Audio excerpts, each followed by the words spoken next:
এই পর্যায়ে আমরা কিছু কিছু সলভ করবো, যেরকম আমাদের এই পর্যায়ে আমরা দেখবো কি how to use to desktop application run. হ্যাঁ, আমরা কিভাবে ওই ডেস্কটপে একটা অ্যাপ্লিকেশন রান করতে পারি, কোন কোন ওয়ে গুলা বা মেথড গুলা ব্যবহার করে। হ্যাঁ, এটা আমাদের দেখা যায় অনেকের ইস্যু হয় নতুন যারা আছি, বা আমাদের যেমন আমাদের কিছু কিছু টুলস লাগতেছে, যেরকম লাইট শট লাগতেছে। হ্যাঁ, তারপরে আমাদের ক্লাস করার জন্য জুম লাগতেছে। তারপরে আমাদের যদি আমরা টাইপিং করি সেক্ষেত্রে আমাদের অব্রো লাগতেছে। এগুলো কিন্তু আমাদের ডিফল্ট ভাবে কিন্তু নামিয়ে নিতে হইতেছে। তাহলে আমি কি করতে পারতেছি, আমি কি করতেছি just for zoom, zoom download.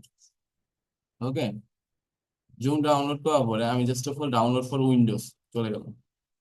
ঠিক আছে, ডাউনলোড ফর উইন্ডোজ সিম্পলি চলে গেলাম। এখানে আসার পরে আমি আগে খেয়াল করব আমি কত বিটে নিব। আমি অবশ্যই আমি 64 বিটে ইউজ করার চেষ্টা করবো, কারণ উইন্ডোজ 10 এর উপরে থাকলে আমরা কি করবো, ট্রাই করবো 64 বিটে।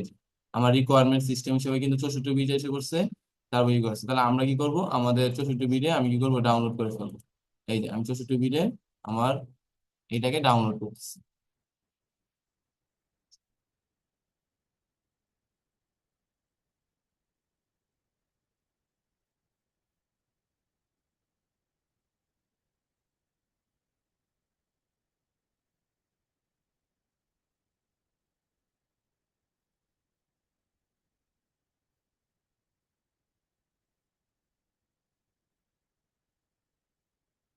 এগুলি আমরা আরেকটা ডেস্কটপে যাই, আরেকটা ডেস্কটপে আমাদের যে টুলসটা লাগবে, লাইট শো। ওকে, লাইট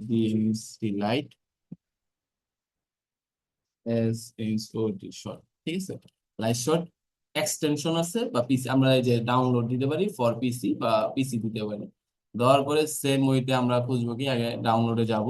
যাওয়ার পরে আমরা এখানে ভার্সন আছে, download for Windows, download for Mac.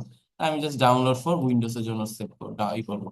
তো এটা আমার কি হইতেছে, অ্যাজুয়াল ডাউনলোড হইতেছে।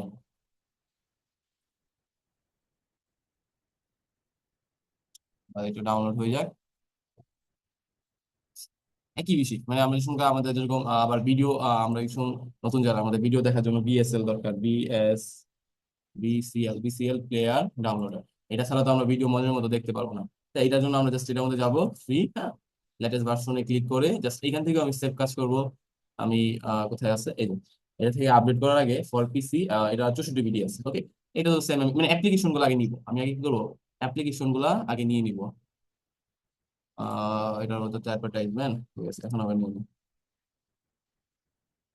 ওকে, এই যে আমার কি হলো, মাইক্রোসফটের এই যে এখন কি হলো, সব ডান। এখন ডান হয়ে গেছে। এই যে এটা কি হলো, রিলঞ্চ ডাউনলোড, মানে স্টার্ট হয়েছে আবার এটা। এই যে ডাউনলোড হইতেছে। এখন আমরা আগে ইনস্টল করার আগে আনইনস্টল করিনি, আমার প্লাগইন মানে টুলস গুলো তো আছে নাকি। তাহলে আমি কি করবো, আগে প্রথমত কন্ট্রোল প্যানেল খুঁজবো। এখান থেকে আমার এখানে কন্ট্রোল প্যানেল, এই যে কন্ট্রোল প্যানেলে যাওয়ার পরে, কন্ট্রোল প্যানেলে যাওয়ার পরে সফটওয়্যার এন্ড সিস্টেম কোথায়, এই যে প্রোগ্রামে যাওয়ার পরে আমরা কি করব, এই যে প্রোগ্রাম ফিচার্স। এখান থেকে আমি কি করবো, জাস্ট অফ অল আমি কোন প্রোগ্রামটাকে মানে রান করছি, যেমন এটাকে আমি আনইনস্টল করে দিই। ঠিক আছে, আমি দেখাবো। ইয়েস, আনইনস্টল করার সময় কি হবে, এখানে ক্লিক করবো, রাইট ক্লিক করে আনইনস্টল পরে ইয়েস দেওয়ার পরে এই এইভাবে ফাইল, নেক্সট, আনইনস্টল, কি হলো, আনইনস্টল হয়ে যাচ্ছে। ওকে, ফিনিশ। তারপরে আমি আবার কি করবো, এভাবে আমার যে যে সফটওয়্যার গুলো দরকার নেই সেই সফটওয়্যার গুলো কি করবো, আমি ডিলিট করে দিই, যেমন লাইটশো, আনইনস্টল। ইয়েস, তারপর কি আবার ইউএস, মানে এটা সিওরিটি যাচ্ছে। তারপর আপডেট ফাইল। ওকে, আমি রিমুভ করার পরে আমার কি হলো, ফাইল থেকে আমার আনইনস্টল ডান। ওকে, আমি খালি জাস্ট এই দুটাই নিতে যাচ্ছি, ক্যাপকাটটাও আপাতত আনইনস্টল করে দিই, কারণ লাগে না। ঠিক আছে, আনইনস্টল করে দিলাম। হ্যাঁ, কিপিং আনইনস্টল। আর যত অকেজো সফটওয়্যার আছে সেগুলো আমরা কমিয়ে রাখবো, তাতে করে কি হবে, আমাদের পিসিটা আরো অনেক স্মুথ থাকবে। ঠিক আছে, জাস্ট আমি এটাকে আনইনস্টল করার পরে আমি জাস্ট অফ অল আমরা কি করতে পারি, একটা রিস্টোর দিয়ে নিব, অথবা আমি দেখে নিব যেটা গেছে কিনা। আমি জাস্ট অফ অল যদি এই যে আনিস প্রোগ্রাম কিন্তু ডিলিট হয়ে গেছে অলরেডি। আমি যদি এখানে এসে সার্চ দিই ক্যাপকাট অথবা ক্যাপকাট বলতে কিছু নাই, ঠিক আছে, চলে গেছে। তারপরে আমি যদি লাইট শট দিই, LIG মিস্টি, লাইট শট কি গেছে, রিমুভ হয়ে গেছে লাইট শট। এখন আমি জাস্ট এখন সিম্পলি আমার এখন কি করা পালা, আনইনস্টল করা পালা। তাহলে আনইনস্টল করার জন্য আমি ফার্স্ট অফ অল ডাউনলোডে যাবো, সবকিছু ডাউনলোডে আসবে। ডাউনলোড আসার পর প্রত্যেকটা কি এরকম ফাইল থাকবে, ফাইল থাকার পর আমি সিম্পলি প্রথমে লাইট শটটা নিব, লাইট শটটা ক্লিক করবো, ডাবল ক্লিক করবো। ডাবল ক্লিক করার পরে আমি ইএস এ ক্লিক করবো। ইএস যে সময় ক্লিক করলাম, দেন ওকে। ওকে, ইংলিশে দেন ইংলিশ, তারপরে আই এম এগ্রিমেন্ট, মানে তার সাথে কি বিষয়, আমি তার সাথে চুক্তিবদ্ধ। তারপরে আমি নেক্সট, ইনস্টল, ফিনিশ। এই লাইট শটে আমার একটা ড্যাশবোর্ডে নিয়ে গেল, প্রিভিউ ড্যাশবোর্ড।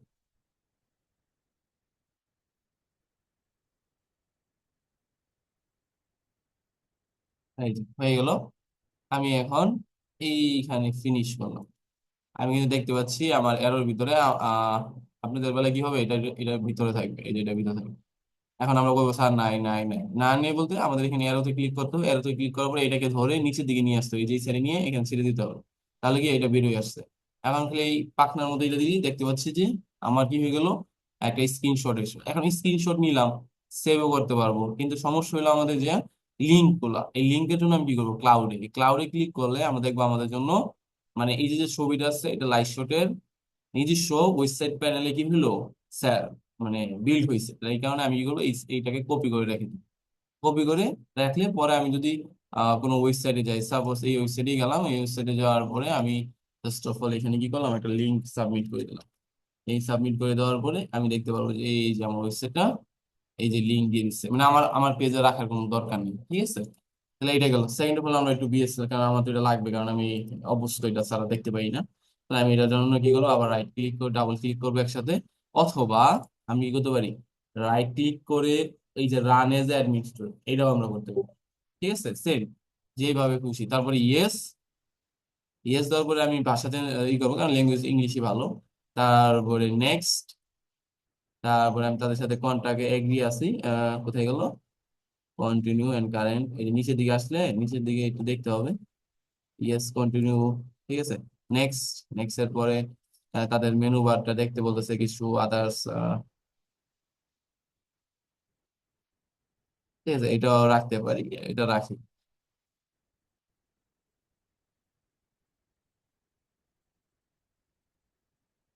তারপরে নেক্সট, তারপরে স্পেস ডু, নেক্সট। এখানে কি হলো, আমার খালি জাস্ট আমি ইনস্টল করতে দিলাম, এটা একটু সময় নেবে।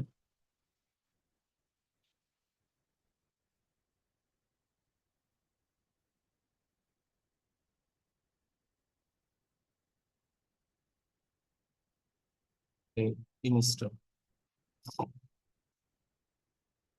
এই যে আমাদের কিন্তু ডিএসএল চলে আসছে। এটা দিয়ে কিন্তু আমরা এখন ইজিতে আমরা আমরা দেখতে পারবো, এবং কন্টিনিউ। এই যে আমাদের কিন্তু একটা ভালো একটা প্রবলেম হয়ে গেছে। বা আমি যদি চাই এইটাকে যদি গত ক্লাসে যে এটা আছে সেটাকে যদি রান করি। হ্যাঁ, এই এইখানকার একটা লাইন, এই ওকে, লাইনটা এই স্টার্টিং পয়েন্ট, এন্ডিং পয়েন্টটা ইজি। মানে আবার আমাদের সবকিছুর জন্য ডিপেন্ডেন্ট হওয়া দরকার নেই, আমরা ইন্ডিপেন্ডেন্ট হবো। হ্যাঁ, সব কাজের জন্য কি হবো, ইন্ডিপেন্ডেন্ট হবো।